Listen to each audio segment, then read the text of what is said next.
wetewa wabonyonore mana kode kale.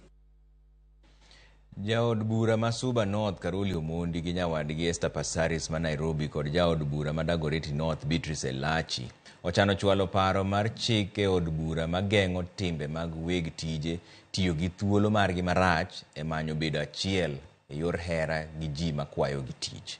Ma indi kaluwore kod ywak mar wakeini mane ochopo e od bura kendo pedho ywak margi ka gilero ni ji ma owinjore okonygi dwaro mana bedo kodgi achiel eka mondo okonygi.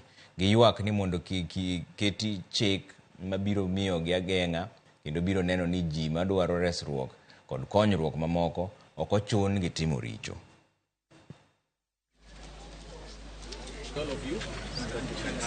And let us hand it over.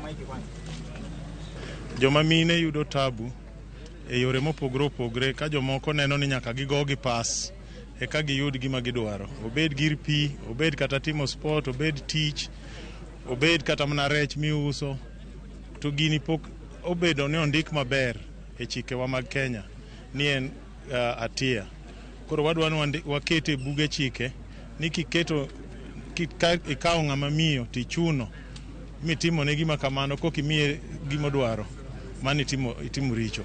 Any which way, we want to ensure that within the year 2024, sextortion will be a criminal offence in our penal code in Kenya. He recently had sex for a shot at sports, sex for tea, for grades, for pads, for you name it. It has literally permeated every layer of our society. We must ensure that amendment is there.